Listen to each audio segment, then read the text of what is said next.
இந்த சென்னையில சுத்தி பார்க்கறதுக்கு நிறைய இடங்கள் இருந்தும் நீங்க வந்து வள்ளுவர் கோட்டம்க்கு இப்போ வந்திருக்கீங்கல்ல, என்ன காரணம்? இப்போ வள்ளுவர் கோட்டம் வந்து பயங்கரமா சுத்தி பார்த்துருக்கீங்க. எப்படி என்ன ஃபீல் பண்றீங்க? இது வந்து நான் வந்து மேரேஜ் ஆகி எனக்கு வந்து 1993ல் மேரேஜ் ஆயிடுச்சு. ஸோ வரச்சில வள்ளுவர் கோட்டத்தை பார்க்கணுன்னு ஒரு இம்ப்ரெஷன் ஃபர்ஸ்ட்டு வந்து எங்கச்சில அந்த வந்து குளம் மாதிரிலாம் இருந்துச்சு. அப்போ அதை வந்து பக்கத்தில் ஜனங்களே இல்லாமல் இருந்துச்சு. கலைஞர் கட்டிய ஒரு வள்ளுவர் கோட்டம் நான் பார்க்கணுன்னு உள்ளே வரேன், என்ட்ரன்ஸ் ஆகுறேன். ஸோ அப்படி வந்து பார்க்கச்சில நல்லா அதை வந்து உணர்ந்தவங்க தான் கொஞ்சம் 10-20 பேர் வர்ற மாதிரி இருந்துச்சு. ஆனால் இப்போதுக்கு பார்த்தீங்கன்னா என்ட்ரன்ஸில் டிக்கெட் வந்து வச்சுருப்பாங்க, ஆனால் யாருமே வர மாட்டாங்க. ஏன்னா இப்படி இருக்க இவ்வளோ ஒரு அருமையாக கலைஞர் வந்து வள்ளுவர் கோட்டத்தை கட்டினார். வள்ளுவர் கோட்டங்கிற பேரே வந்து தலைவர் வச்ச பேர் தான். தலைவர் கலைஞர் அவர்கள் வச்சது தான் வள்ளுவர் கோட்டம். இதுக்கப்புறம் லேக் ஏரியாங்கிறது ஒரு ஏரி இடம். ஸோ வள்ளுவர் கோட்டம் நுங்கம்பாக்கம், அதுக்கப்புறம் வந்து லேக் ஏரியா, இந்த மாதிரி தான் பேசிட்டு இருந்தாங்க இந்த ஏரியாவில். தலைவர் வந்து தான் இதை மெயின் இடத்த வள்ளுவருக்கு ஒரு சிலை வைத்தவர் நமது கலைஞர் அவர்கள் தான். அவங்க வந்து வள்ளுவரை சிலை வைத்து வள்ளுவர் கோட்டம் அப்படிங்கிறத நமக்கு எல்லாத்துக்கும் தெரிய வச்சது. 2000 ஆண்டுகளுக்கு முன்னாலே வள்ளுவர் வந்து பிறந்திருக்கிறாரு.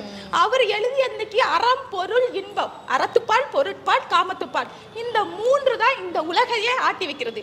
இந்த திருக்குறள் வந்து உலக பொதுமறை என்கிறதாக நமக்கு வந்து போற்றப்படுற ஒரு உன்னதமான ஒரு திருக்குறள்ங்கிறது உலக பொதுமறை நூலாக நம்ம வந்து அறிவிக்கப்பட்டு உள்ளது. தலைவர் அவர்களால் தான் அது அறிவிக்கப்பட்டது. ஸோ தமிழுக்கு பெருமை சேர்த்தவர் யாருன்னு நம்ம சொல்ல போனோம்னா அதனால திருவள்ளுவரை நம்ம சொல்லலாம், கலைஞரை சொல்லலாம். அதுக்கப்புறம் அவர் தலைவர் கட்டின கலைஞர் அவர்கள் கட்டியது இது நம்ம வள்ளுவர் கோட்டம் பார்த்துங்க. அதுக்கு வந்து ஒரு உயிரோட்டம் அன்னைக்கு வந்து ஒரு அமைப்பு அந்த இடத்துக்குள்ள ஒரு பரந்த இடத்துக்குள்ள இருந்ததே இன்னைக்கு வந்து நமக்கு வந்து சுற்றி பார்க்கும் ஒரு இடமா மக்கள்லாம் சந்தோஷமா இருக்குனுங்கிறது தான் ஆரம்பிச்சாங்க. அதை வந்து இப்போ வந்துட்டு ஊட்டி கொடைக்கானல் அந்த மாதிரிலாம் போறவங்க கூட சென்னையை விட்டுட்டு அங்கே போய் பார்க்குறவங்க இப்போ அங்கே இருக்கிறவங்கலாம் சென்னைக்கு வந்து பார்க்கலாம் வள்ளுவர் கோட்டத்தை அப்படின்ட்டு அவங்க சந்தோஷமா எல்லாரும் வருவாங்க. எனக்கு என்ன ஃபீல்னா ஃப்ரீயாக நம்ம வந்து இப்போ தான் பார்க்க முடியும். முன்னாடிலாம் வந்துட்டு 3 ரூபா 2 ரூபா இருந்துச்சு. இப்போ எவ்வளோ டிக்கெட்டோ என்னால் வாங்க முடியாது, பார்க்க முடியாது. ஸோ இந்த மாதிரி நேரத்தில் நான் கேப் இருக்கிறதுல ஓடி வந்து பார்த்துடலாம், 3 டேஸ் ஃப்ரீனாங்க. ஸோ நான் வந்து பார்த்துடலான்னு பார்த்தேன். ரொம்ப நல்லா இருக்குது, கார் பார்க்கிங் நல்லா இருக்குது. நான் உள்ளே போய் பார்த்தேன். ஃபெசிலிட்டி கழிவறை வசதி, அதாவது பெண்களுக்கு ஒப்பனை அறை, கழிவறை என்கிறத யூஸ் பண்ணலை, அழகான ஒரு தமிழ் பேரா ஒப்பனை அறை அப்படின்னு கொடுத்துருந்தாங்க.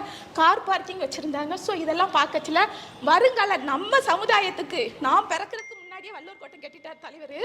ஆனா தலைவரோட சன் வந்து தளபதி ஸ்டாலின் அவர்கள் வந்து இந்த அளவுக்கு கொண்டு இனோவேஷன் பண்ணி இவ்வளவு ஒரு அருமையா, அதாவது காசு வந்து செலவு பண்ணிட்டாங்கன்னு சொல்லுவீங்க, ஆனா வந்து அந்த காசு வந்து பயனுள்ள முறையில பயன் எனக்கோ உங்களுக்கோ கிடையாது. எனக்கு அப்புறம் என்னோட தலைமுறைகள் உங்களோட தலைமுறைகள்லாம் வந்து பார்க்குற அளவுக்கு பேரூட்டுற அளவுக்கு சமுதாயமே போற்றும் ஒரு அளவுக்கு அவர் வந்து கட்டியிருக்கிறாங்க. இது வந்து பாராட்டுக்குரிய, எல்லாராலையும் பண்ண முடியாது, எல்லாராலையும் பண்ண முடியாது. மக்களின் சேவை அறிந்து மக்களின்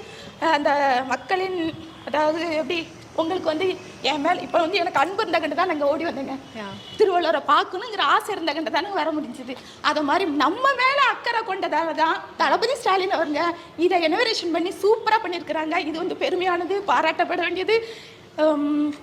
இதுக்கு சொல்லிட்டே போலாம், எனக்கு டைமே இல்லைங்க. ஒவ்வொரு இடத்தையும் அப்படியே அனுபவிச்சு சந்தோஷப்பட்டு சுத்தி பாக்குறீங்க அப்படின்னு தெரியுது. ரொம்ப நல்லா என்ஜாய்